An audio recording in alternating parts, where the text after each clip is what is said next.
Hey guys, welcome back to What the Fat. I have on a repeat guest, someone you guys have seen before. She is back for the second time and super excited. We have some really exciting announcements. But without further ado, Christina, welcome back to the show. Thanks for having me. Awesome. Well, if you guys don't know her, you've been living under a rock at the Castaway Kitchen, the most amazing recipes. And I think you've done such an amazing job blending really this conversation, whether it's keto, paleo, but really stemming around the concept of eating real whole foods. So can you tell everyone a little bit about your background, kind of like growing up, kind of just set the tone for the entire podcast? Yeah, for sure.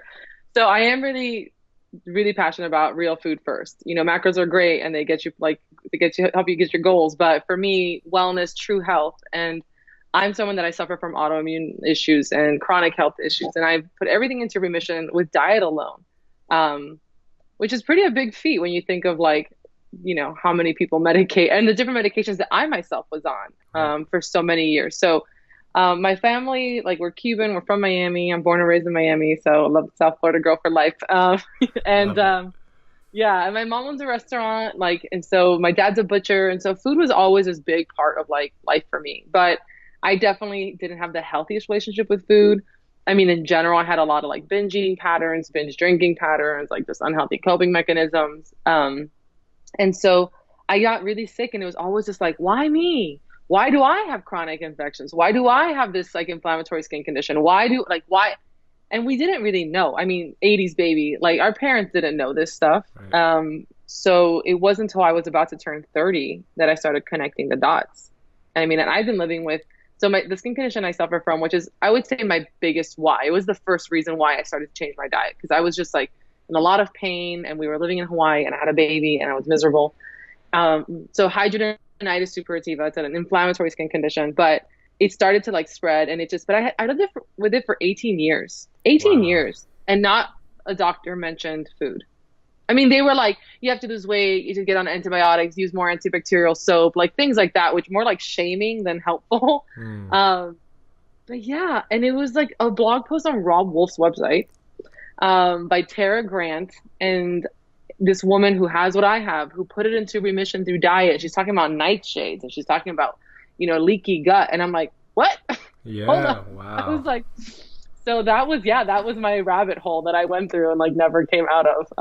And that was 5 years ago. And in that time, I put my disease in remission, started my blog, 2 cookbooks.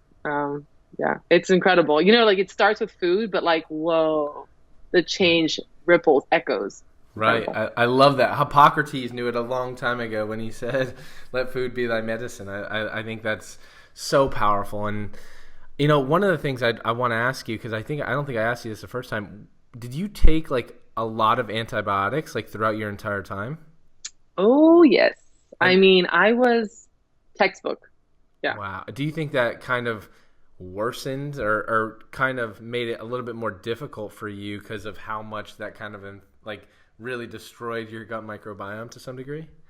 Oh yeah. I always tell people, because people see me now and they see my blog and my books and I'm, thriving. And I'm no, I was worst case scenario, because not only did I have a history, so C-section baby, soy formula, and antibiotics. I mean, I was hospitalized with pneumonia at 8 months old and proceeded to have ear, nose, and throat infections, strep throat, and bronchitis every year, my entire childhood. And took antibiotics at least 2 to 3 times a year my entire life. And on top of that, college, drinking. I did a lot. I used to smoke cigarettes, and I did drugs, a lot of them, a lot of them. And so I did all the things. And I mean, it was really and of course, I stopped my drug use, and I was just college partying, but I was still, I remember even when I was married, we're still smoking cigarettes and drinking alcohol and just not taking care of myself. I mean, I would, don't get 2 or 3 in the morning, go to Denny's chili cheese fries, the whole enchilada, Right. So there were layers to heal, because it's not just your gut, it's your liver, it's your, history of proton pump inhibitors. I took Nexium, Prilosec, NSAIDs, I was on pain all the time, so I popped Motrins like they were candy. So So if I can do it, people, anyone can do it. That's right. Like you said, like literally worst case scenario, like, and then to come back from that, and I'm excited to talk about that journey. A question I have is, what about your kid? Has it been different? Like, or did like a lot of autoimmune stuff there or no? So luckily, no.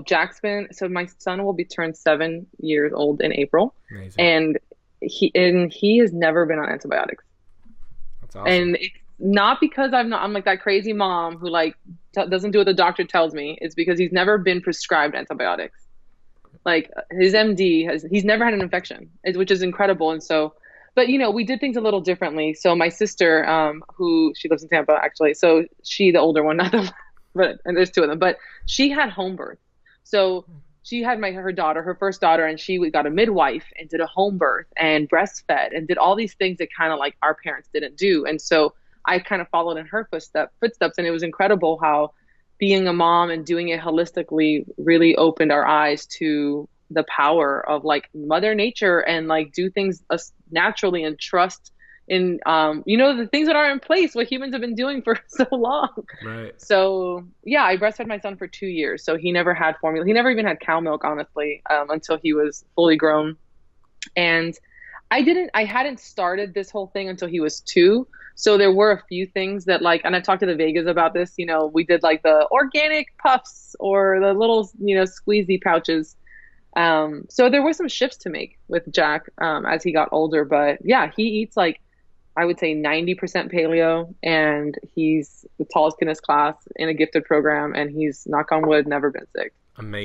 So. And there's a lot of women who listen to this, and I think one of the things that they always have the question is, I think you do an amazing job at this, Danny and Mata do an amazing job, is like they're always like, well, my kids are just picky. Like they're not going to eat whole foods. They're not going to eat all that stuff. How do you kind of counter that? If they're hungry, they'll eat. So, and when we were doing this shift, and I remember I had to just cut out the snacks because the snack food is the first thing that's going to be like the unhealthy thing. So we cut out snacks. And so we have this rule in our house that's like, when he gives me that, I'm hungry, and like we're not at mealtime, I'm like, these are your options. And they're always whole food options. And if he's hungry, he will eat. And if he's not, then, it's like the broccoli test or, whatever you want to say, like an apple. If you offer if your kid wants chips and you say, no, you can't have the chips, or you can have an apple. And he says, no, I don't want the apple. I want the chips. He's not hungry. He wants chips. Right. And so that's what we do. And so like even today, I was just cooking a recipe out of my new book, these pizzas, right? So it's like the crust is made out of turkey, and I use like mayo, nutritional yeast. And yeah, mine have onions and mushrooms on them. And like, I'm not expecting my 7-year-old to eat onions and mushrooms, but I left his plain, but it's still this like little pizza with Primal Kitchen mayo on it, nutritional yeast, and it's like this really healthy option, and he'll eat it, and it's amazing. And we eat dinner together, and I love that. I think that's so important, and I think especially like I grew up in an Italian family, you growing up in a Latino community and family. I think we've lost the sense of like cooking together and eating together. Now it's like people are eating on the fly. They're like watching TV. Right. They're eating while they're distracted. Like I think all of those things are super, super important to like get back to the roots of like family tradition, cooking foods, using real ingredients to make your stuff. For sure. And I mean, I think Jack's I think he understands. My husband tells him all the time. He's like, you don't even know. He's like, you get from scratch breakfast, lunch, and dinner. He's like, that does not everyone gets that. Nope. But we sit down for dinner together always, and we sit down for meals as much as possible because that's the time that we talk about our day. And Jack helps me in the kitchen sometimes. And I love that when what he thinks what food is real food, because if they don't know, they don't know. It's incredible the things like that he just hasn't been exposed to. Like he's never had drive-through, like any kind of, and that's a choice we've made. But he asked me that when he started school, it was a bigger issue. Mommy, why can't I have what did he call it? Old McDonald's. He didn't even know McDonald's. Why can't I have Old McDonald's? I'm like, well, love that. Yeah. And I told him, I'm like, when you're older, if you want to go with your friends and when you have a car and you can drive, that's your decision. But as your mommy, I don't think it's the best choice for you. I'm happy to make you a burger at home. I will get potatoes and I will fry him potatoes and duck fat. Like I'm not, I don't have him on keto. He's a kid. He's super active. He doesn't have, but we have conversations around food quality. for sure. Amazing. So let's talk a little bit about that when it comes to food quality, because one of the big things, keto, non-keto, just in the space in general, people are just like, there's a big still confusion around like, well, it doesn't matter what you eat, it's just a calories in, calories out thing. It doesn't matter whatsoever. If you get 100 calories from McDonald's French fries, it's different from 100 calories from some other better source of potatoes. Right. Like, what are your thoughts, and what are some of the things you talk about in terms of like food quality and why it matters? Right. So one of the biggest things, and I love to use French fries as an example because it's a great in for this, is oils. So McDonald's fries are going to be fried in seed-based oils, right? So industrial, like commercial, you're talking about canola oil, peanut oil, soybean oil, grapeseed oil. First of all, they're not found really in nature. They're highly processed. So they're coming probably from like a GMO monocrop. Then, so they're like sprayed and all that stuff. And then even just the extraction process of these oils, it's really like a high heat or chemicals are used. Oftentimes they're bleached and like God knows what else because they smell bad. And these seed-based oils they're polyunsaturated fat. So they're omega-6, which yes, omega-6, we need them. It's an essential fatty acid, but they're rancid. It's carcinogenic. So, and I mean, our body uses fats to create our cells. So like it causes inflammation, not only because you're getting this insane amount of omega-6, which is what our body uses to make the pro-inflammatory hormone prostaglandins, but you're also getting this like rancid, oil. And so it's horrible. Like it literally messes with like your mitochondria, like on a cellular level causes inflammation. And I think that's one of the worst things we can eat. I mean, yeah, sugar's bad, but seed-based oils, 100%. With my clients, number one change your cooking fats. Interesting. Which ones would you recommend in place of a lot of those that are out there? What are some of your favorites? Oh, yeah.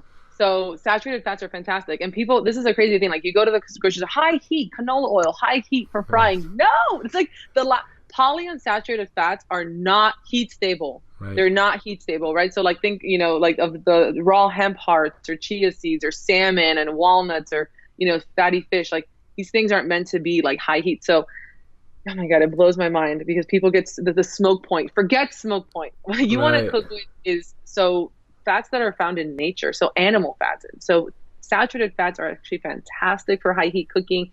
Tallow, lard. When your grandma fried everything in lard, she knew what she was doing. So grandma. Coconut oil is great for that. And avocado oil is great. It's a monounsaturated fat. And then olive oil is actually been like redeemed because it's a monounsaturated fat. So we thought, well, good for you, but not great for high heat cooking.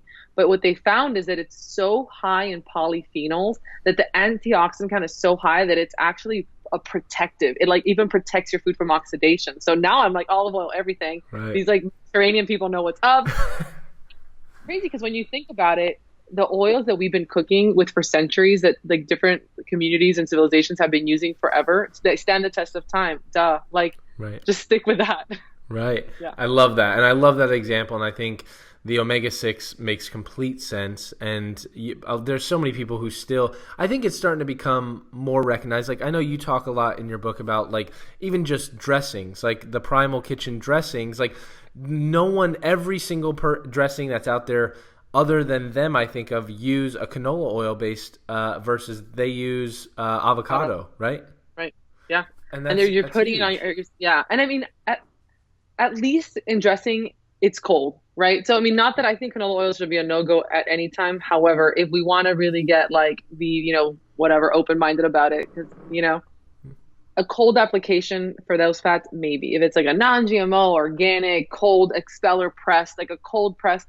But I mean, what canola oil is made from? It's made from rapeseed oil. They had to change the name because it sounds so unappealing. I mean, it's just, there's nothing transparent about that. It's like this food product, I think that's and everywhere you go, so people have to understand, unless the restaurant is specifically telling you we're cooking in this, every single restaurant or conventionally made food product is going to be made with a seed-based oil, or these quote unquote vegetable oils. They're not made from vegetables, they're made from seeds. But it blows my mind. I think that would be the number one change that would have the most impact in someone's life if they wanted to. I mean, I have an autoinflammatory condition and I haven't medicated or had a flare in years. Like, it's that powerful. Actually, Dr. James De Nicolantonio, and he has a really fantastic paper on this, essentially using this omega-3 ratio, like manipulating omega-3, omega-6 ratios in your body to control inflammation in place of using NSAIDs. Wow. Yep. And it's that powerful. And when you have an autoimmune disease, oftentimes taking these non-steroidal anti-inflammatory drugs, like they cause harm. They can harm your liver and your stomach, and they're just not good on your digestive system. So I'm someone who used to take Motrin every day, ibuprofen, to deal with pain and inflammation. And now I eat oysters and salmon, and Amazing. I have better results. And you do a lot of dairy-free too, right? I do. Can you talk a little bit about that, like the differences, and like, do you eat any dairy? Do you eat like the different types of dairy, like maybe goat's milk, or do you just stay away from any dairy whatsoever? So very exciting. I have been able to reintroduce some dairy, goat's milk, goat's butter, or some goat cheeses I do pretty well with. And even the occasional cow milk, like aged cheese, I'm doing fine with. But that's a testament to just like healing, because I was very reactive to dairy for a long time. And, again, I leaky gut, just digestive issues. And so I would get very, like, my skin, like I'd get like almost symptoms of like eczema when I would eat dairy.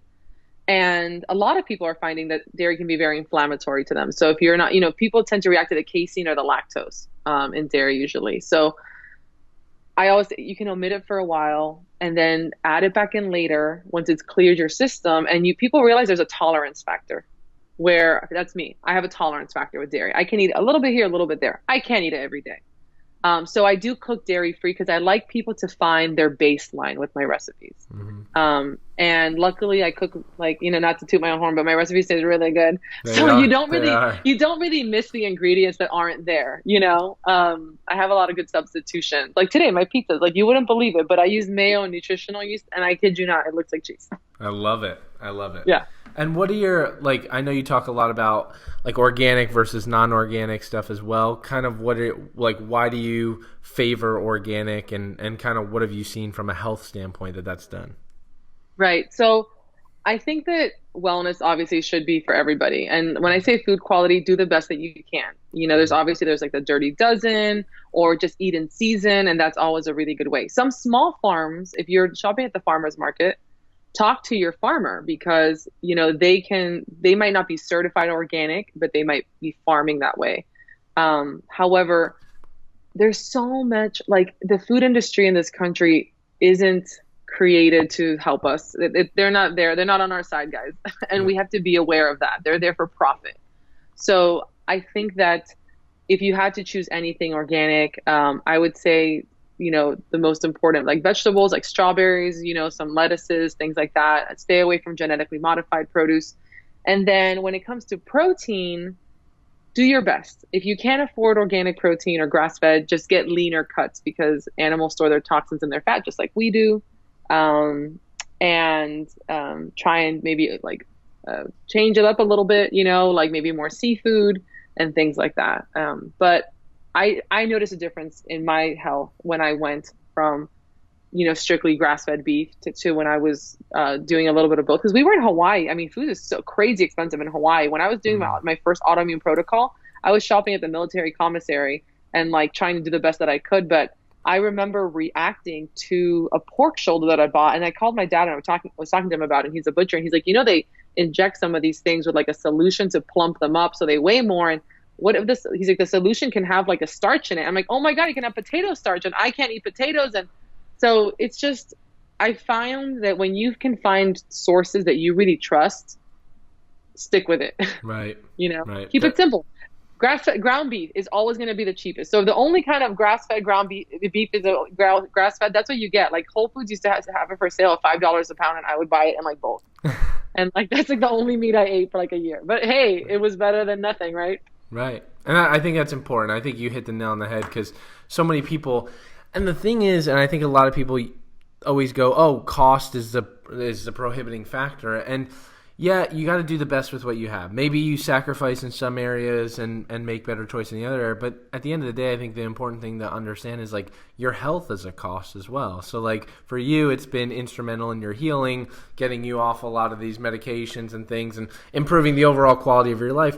What's that worth, right? And I think that's where people need to just, I think, reframe a little bit in making some of these choices, right? 100%. Yeah, none of us are on any kind of prescription medication. Like no one in my house is on.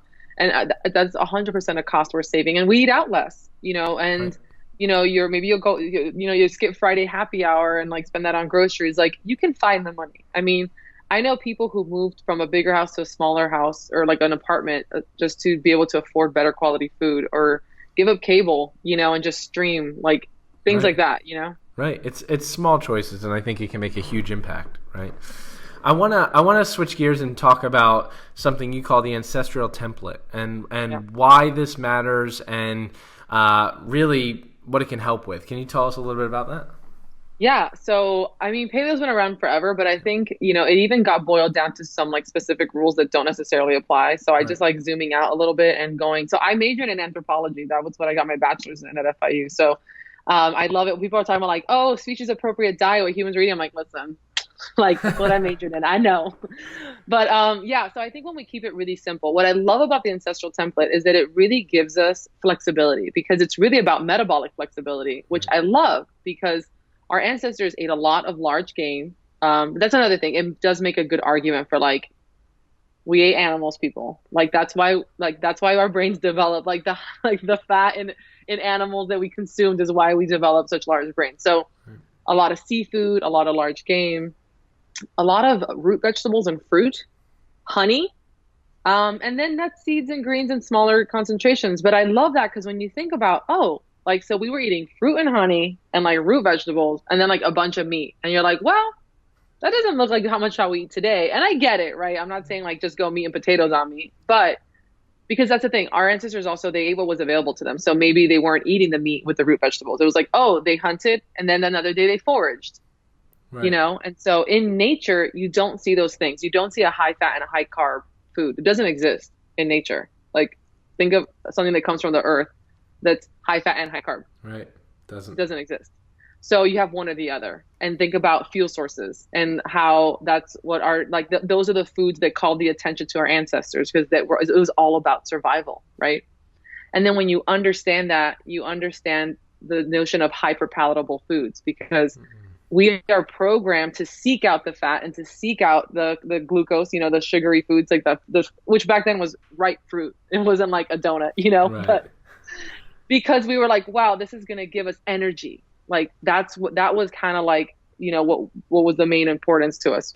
But now then, these core companies got hip to that and they're like, oh, we can kind of set off these little, alarms in people's brains when we give them fat, and sugar together. And it tastes amazing. And it's that reward system. It's that like our lizard brain telling us like, hell yeah, this is going to help us survive the winter. This is going to be great. And like, we're going to put on fat and we're going to like hibernate like the bears. Like, but y'all, we're not hibernating and we don't have to survive winter and there's no famine. So We're all right. relax. We got food everywhere.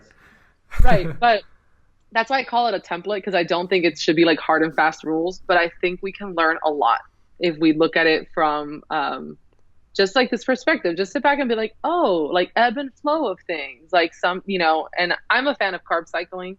And I think that for people who have developed some food fear around some whole food carbohydrates, I think looking at the ancestral template is a good way to be like, okay, these foods were in our diet and yet we weren't sick and we didn't have chronic illness. It was really frankenfoods, refined carbohydrates, refined sugars, these vegetable oils. That's what was the onset of all this metabolic and inflammatory issues we're seeing now. I love it. And I love the concept of metabolic flexibility. And I think responding to certain challenges, like if you want to be eating carbohydrates, you should be able to handle carbohydrates. If you want to be eating fats, you should be able to handle fats. What does that what does that mean to you, and kind of how do you approach things from a metabolic flexibility standpoint? Like you mentioned, maybe not high fat and high carb at the same time. Do you like structure maybe your mornings are higher fat and then you slowly, or like how do you structure that into a day, for instance? Yeah. So some days I do both in the same day where I kind of fast in the morning and then I'll stick to, and actually I used to do my carb ups at night, but I realized I feel better if I have them in the middle of the day. And then it works out better. And I also give up caffeine and I don't know, it really works out for me. Like I get that kind of boost, like that quick energy midday. And then as it winds down, because then I'm burning it off, like I'm pretty active throughout the day. So it's even better for blood sugar regulation if I'm like eating my meal with some sweet potatoes for lunch and then I'm running errands versus like eating a sweet potato and then going to sleep, Right. I do work out a lot, so my body's kind of like always playing kind of catch up with that muscle glycogen, so it works out for me. But so for me, I use it around my workouts, right? So I like to lift heavy, but I like to do some hit, and it's incredible. Like when I cannot, like I can crush it if I have some carb ups. Like if you're talking about like rows, like I can kill it on the row machine. But if I have a carb up, when I've been like straight keto or like super low carb for several days in a row, I feel flat at the gym for sure. I can lift heavy, but I can't do my cardio, like not the same. And I find that my hormones are a lot happier when I do it this way. So again, like around ovulation, like, and then like right after ovulation and then right before my cycle starts is when my hormones are lower. And that's when I feel like it just gives me like a little mood lift and a little more energy. Yeah. And so it's very cyclical, you know, and I always tell people, I'm not like measuring or weighing or whatever. It's kind of like, I feel like I need it. And one of my signs that I know I need a carb up is if I'm super dialed in, like, you know, it's been really low carb, working out, feeling good. And then I get like insatiable and I'm like, okay, you know, have some more protein, have some more fat, like make some eggs or ground beef. Or one of my favorite snacks is like these grass-fed beef sticks and I dip them in ghee. Like, not sorry, it's so good. And I'm still like, I'm still hungry. And I'm like, okay.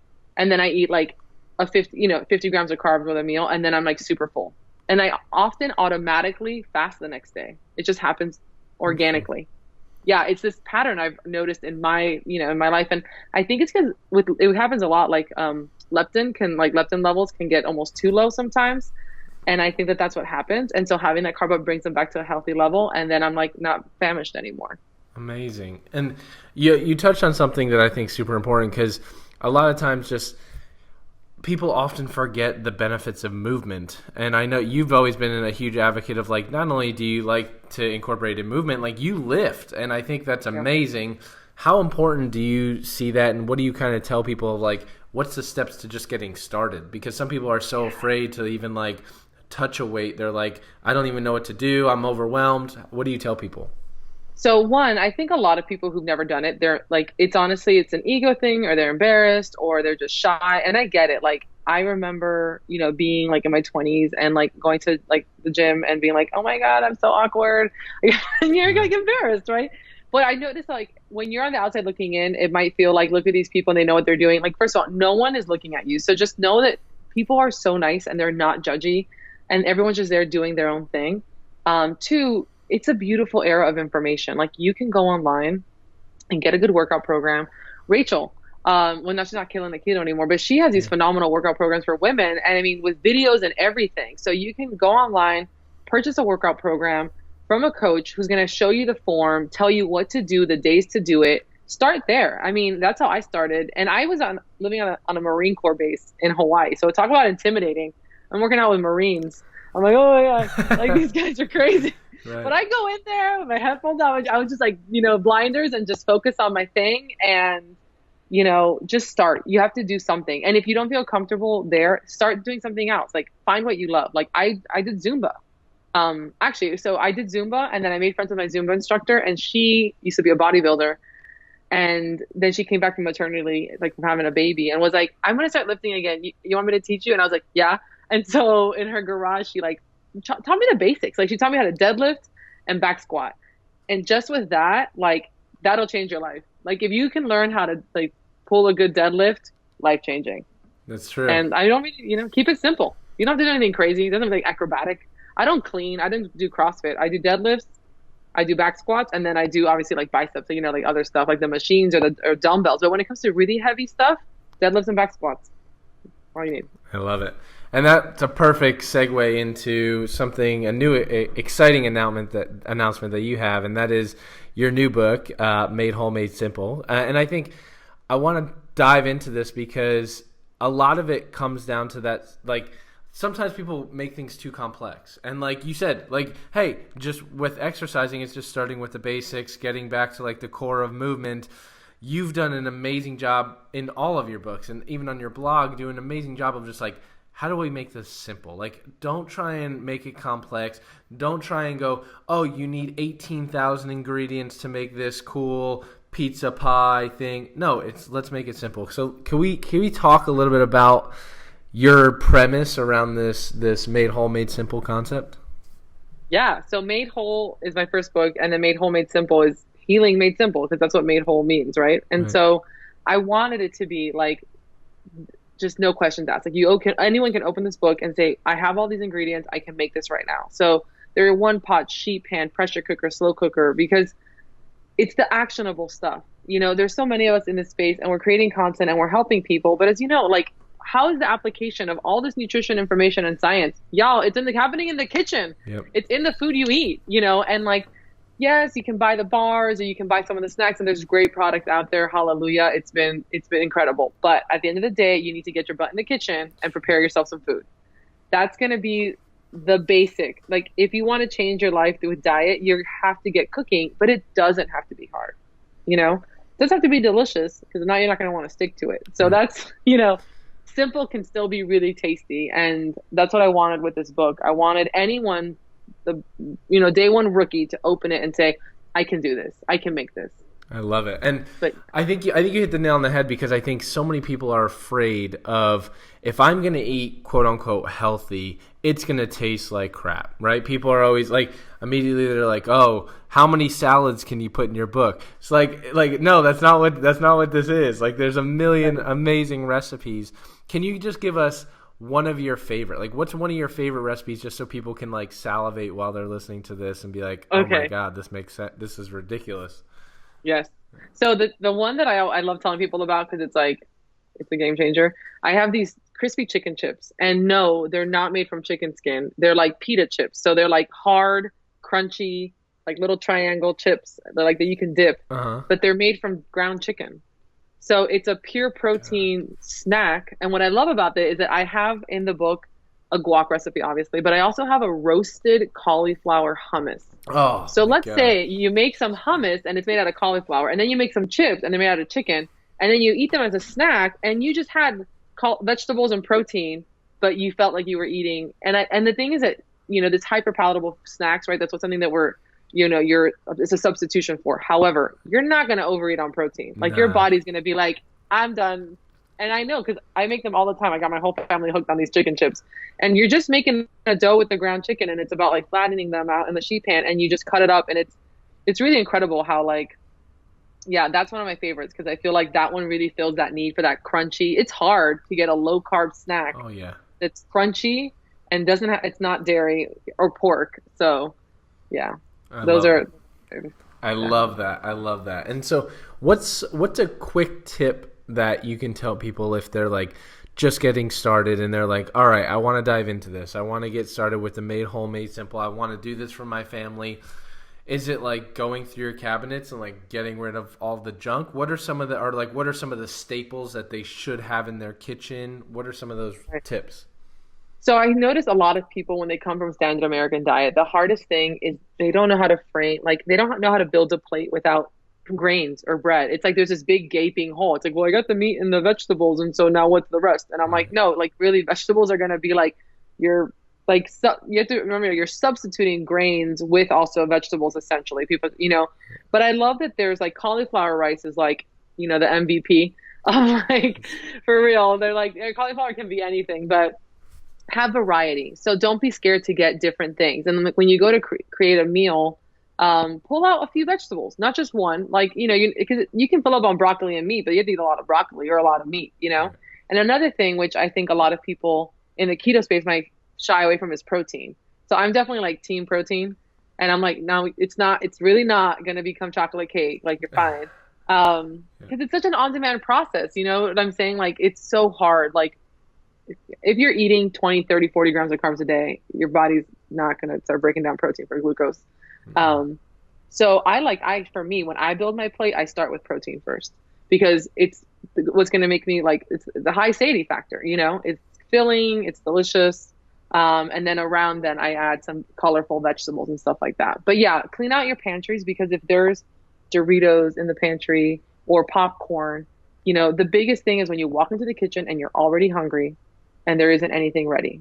So you got to get rid of those quick things. I mean, replace them with nuts and seeds, macadamia nuts, beef jerky, can of oysters, whatever, things like that. Sure. But just get rid of the easy, quick, garbage food. And also meal prep, batch cook.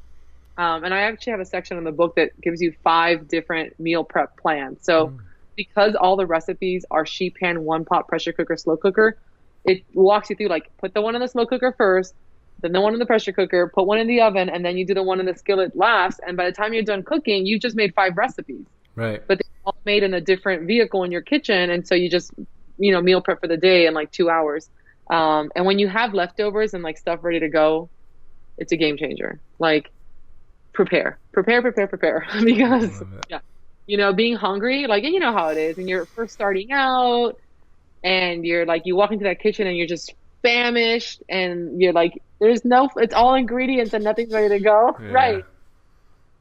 Yeah. I love that. And I think you have so many amazing recipes that are so simple to make. And I think, like even me, like I am terrible in the kitchen, but like I like find everything that you do and you put out, I'm like, I can do that. Like, so if Ryan can do it, anyone can freaking make these recipes, which is awesome. Thank you. What else can people expect in the book other than kind of hearing your story, seeing there's amazing recipes? You just mentioned there's a whole section on meal prep. What else can they expect? Yeah. So this book, what's really cool is that the difference between my last book and this one is that I went to the Nutritional Therapy Association. And so what I give people in the front matter of this book, it's not diet specific. So yes, all the recipes are keto and paleo.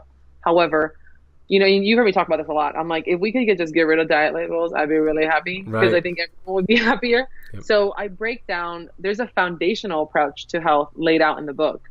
So the front matter breaks down digestion, how it should work optimally. If it's not, what to do. Mineral and hydration, which I think is such a big one, especially in the keto space and people with electrolyte balance, but understanding the mechanisms why hydration is so important. Some of the more severe symptoms of dehydration, like fibromyalgia, depression, anxiety.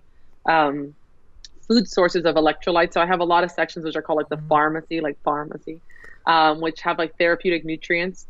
And then the next section is fatty acid balance, which we kind of talked about, right? And it goes into detail about the inflammatory oils and why to avoid them. And I even have a section about the NSAIDs. And then I list like the best sources of omega-3s, right? Or the foods with the best ratio of omega-3 to omega-6. And then the last foundation is blood sugar regulation, which is huge, right? And the reason why it's in a certain order is because,